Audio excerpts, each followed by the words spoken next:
こんにちは、ローニンプーです。今回はベンダー様より商品が送られてきましたので、その商品をご紹介させていただきたいと思います。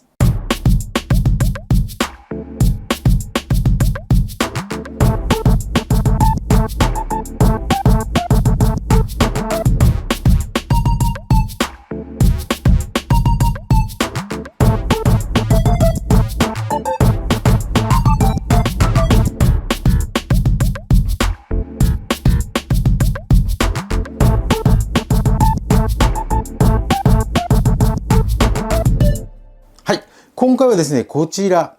ちょっとね、アンテナとかバッテリーとか本体とかあるんですけど、カメラの方はですね、非常に小さい、カメラになっている Wi-Fi のですね、防犯カメラ、隠しカメラになります。基板タイプになっている隠しカメラ、防犯カメラになります。非常に小さいでしょう。ですから必要な場所にですね、このカメラだけをちょこっと顔を出しておいて、そしてこの本体の部分はですね、カモフラージュするなり隠すなりというような形でですね、非常に分かりにくい隠しカメラをですね、ご自身でですね、設置することができるというようなカメラになっています。そうしましたら詳しくですね、見ていきたいというふうに思います。自分で作れる隠しカメラ、防犯カメラになります。いわゆるカメラの方がですね、基板タイプになってますので、ご自身でですね、必要な場所にですね、自分で作ったカモフラージュの品々に取り付けてですね、隠しカメラ、防犯カメラとして使える Wi-Fi カメラになります。カメラの本体と、それから Wi-Fi 用のアンテナと、そしてバッテリーですね、の形で、この3つの大柄のものがですね、カメラに付属しているというような形で、この3つでですね、カメラとして機能するものになってますので、カメラはとてもね、ご覧のようにね、小さいんですけれども、その他大勢がですね、ひっついてきますので、ここをですね、うまくですね、工夫なさって見えないように設置していくという形になります。アプリを使ってですね、出先から確認したり、また動体検知機能を使ってですね、カメラが動体を検知したらですね、スマホの方にですね、通知してくれるというような機能があります。基板部分が下にあるものが正常位置、基板の部分が上に来るとですね、反転するというような形になります。こういうふうな設置をした場合はですね、後でご説明しますけども、アプリの方でですね、反転していただければ正常に画面は見れるような形になりますので、ご承知を聞いていただければなというふうに思います。そして画面フリップっていうのはですね、このカメラの設置方法が上下どちらになるかによってですね、変更していただくと。で、これにするとですね、このようにね、逆さまになります。元に戻していきます。フリップ。これで今、元の状態に戻りました。こんな感じですね。切り離しできるのはバッテリーの部分だけがですね、切り離しできるんですけども、ただですね、充電する場合、このカメラのですね、親機っていうんですかね、本体のところと接続してないと、ここにですね、充電用の USB 端子があります。こちらを使って充電をする形になります。そしてですね、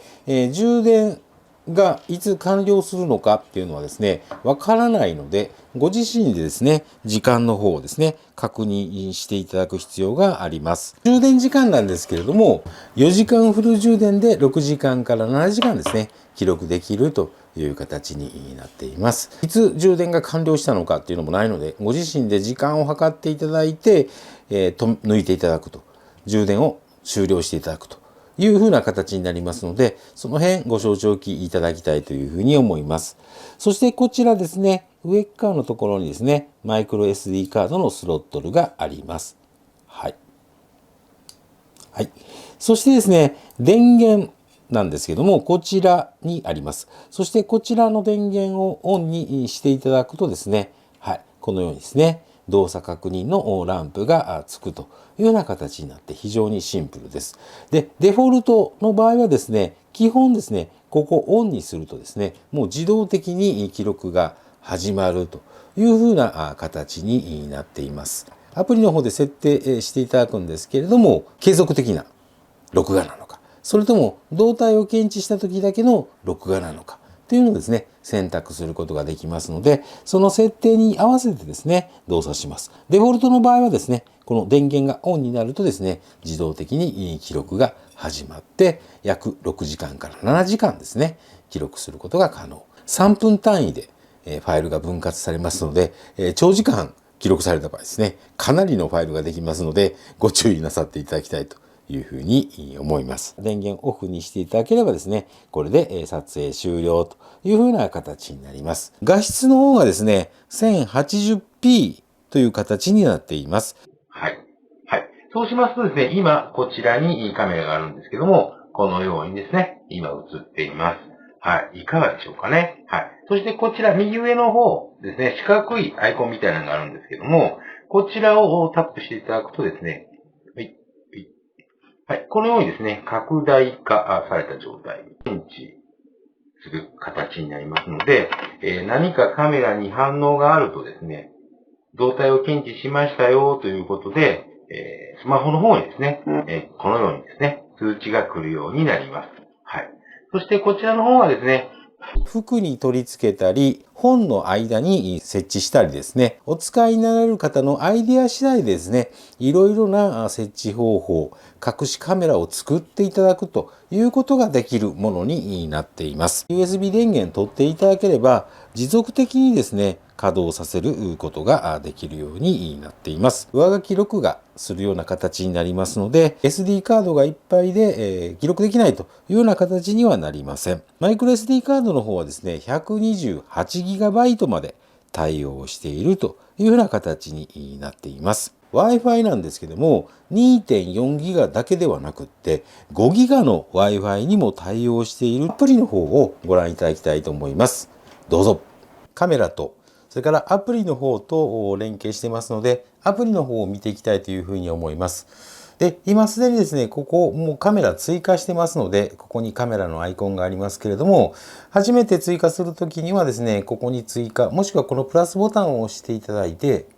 はい。そしてデバイスを追加というような形にします。そしてカメラ&ロックというところですね。そして防犯カメラというのを選んでいただいて、以降画面に従ってですね、Amazon の説明といいますか、商品のところにですね、設定するビデオがありますので、そちらを参考にしていただければ、簡単にですね、アプリと接続することができますので、そちらをご参考になさっていただければなというふうに思います。カメラの方が追加されてますので、タップしています。はい。はい。そうしますとですね、今こちらにカメラがあるんですけども、このようにですね、今映っています。はい。いかがでしょうかね。はい。そしてこちら右上の方ですね、四角いアイコンみたいなのがあるんですけども、こちらをタップしていただくとですね、はい、このようにですね、拡大化された状態になります。はい、よく確認をするためにですね、使うのにですね、ちょうどいいかなというふうに思います。ちょっとね、元に戻しておきます。そしてこちらが最大化になります。はい。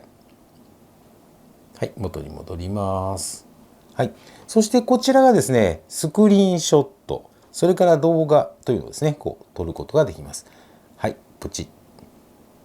はい、スクリーンショットを撮りました。そして、動画の方もですね、こちら、プッと押していただくと録画になります。はい。で、ここ、今カウント上がってます。今見ているものを録画することができます。はい。そしてですね、この録画したものとかはどこにあるんだというと、ここのですね、アルバムというところに保管されています。こうタップしていただくとですね、今、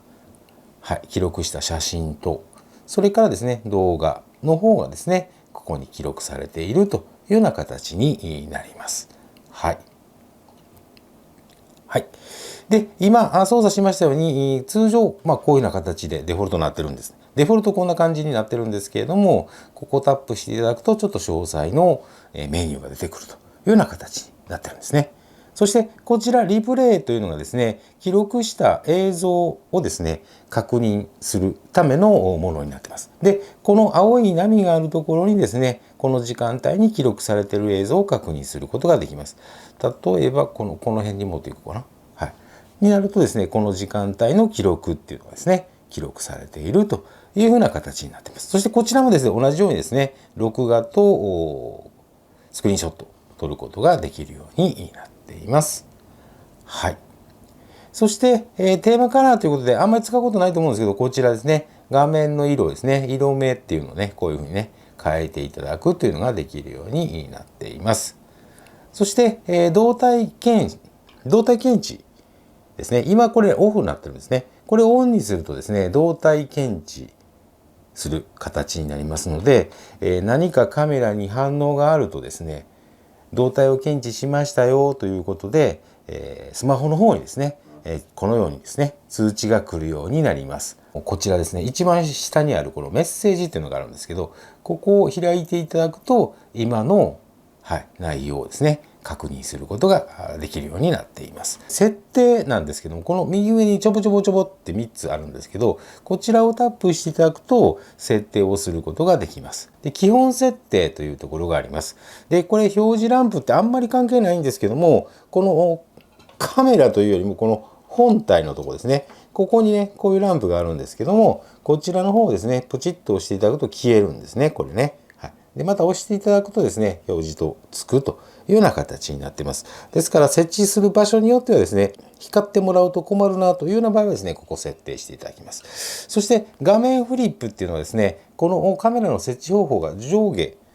どちらになるかによってですね、変更していただくと。で、これにするとですね、このようにね、逆さまになります。元に戻しておきましょう。フリップ。これで今、元の状態に戻りました。こんな感じですね。そしてですね、検出警告設定ということで、これ、先ほどのですね、動体検知設定の、こちら、これと同じです。これと同じものがこちらの設定の中にあるということで、これをオンにするか、オフにするかという形になります。そしてその感度をですね、3段階調整することができるようになっています。タイマー設定なんかをですね、することができるようになっています。ちょっと切っておきます。SD カードの設定ということで、こちらにですね、SD カードの残量とか使用量というのを確認することができて、そしてフォーマットもこちらの方から行うという形になります。万が一ですね、初めてお使いになった時にですね、うまく記録ができないなというようなことがあればですね、一度この SD カードフォーマットっていうのをかけていただければ正しく記録できるようになるかというふうに思います。そしてこちらレコーディングセッティングというのがあります。で、SD カードの方にですね、録画しますよという設定になっています。そしてこちらですね、今、イベント録画ということで、動体検知をした時のみですね、記録するという設定を今していますけれども、こちらですね、継続録画というのもできるようになっています。先ほどお話ししましたようにですね、こちらのカメラの方ですね、バッテリーで最大6時間程度ですね、録画することができるようになってるんですけども、またですね、外部電源をですね、こちら接続していただくことによって継続的に記録することができますので、 SD カードの残量があればですね、記録し続けることができる。いわゆる電源が入ればですね、こちらですね、ここの電源が入ればですね、もう自動的に記録をし始めるというような形になっています。通常ですね、その防犯のために使う場合はこのイベント録画ということで、動体を検知した時にですね、どんな泥棒が来てるんだみたいなのをですね、確認するために動作して記録するというのがですね、一般的な使い方じゃないかなというふうに思います。もちろんですね、何らかの理由があってですね、継続的に撮る場合は継続録画にしておけばですね、電源オンをした段階からですね、しばらく経って記録が始まりますので、この使い方もありかなというふうに思います。デバイスのオフライン通知というのがあります。これ何らかの理由でですね、ネットワークから遮断された場合ですね、通知をするような設定になっています。こちらもう必要に応じてですね、設定していただければなというふうに思います。カメラのファームウェアのバージョンアップもこちらの方でできるようになっています。以上がですね、設定ということで、非常にね、設定項目も少なくて、使いやすいアプリになってるんじゃないかなというふうに思います。アプリの使い方という形になります。アプリの方いかがでしたでしょうか。シンプルで使いやすくて汎用的なアプリなので 2.4 ギガしかダメというようなカメラの登録方法になってるんですけども、実際はですね5ギガでも接続できているということで、無骨な感じの基板型のですねカメラという形で、いろんなアイディアがあっていろんな使い方をしてですね、このカメラ設置することできると思うんですよ。必ずこの悪用なさらないようにだけしてください。そういう意味で私ちょっと活用例っていうのをですねお話しすることはできませんけれども、その辺だけですね悪用なさらないようにしていただきたいというふうに思います。このちっちゃいカメラ、基板型 Do It Yourself DIY で隠しカメラが作れる Wi-Fi カメラ、5ギガ Wi-Fi 対応です。ほんまにええもんです。いかがでしたでしょうか。参考になりましたでしょうか。それではまたご覧になってください。さよなら。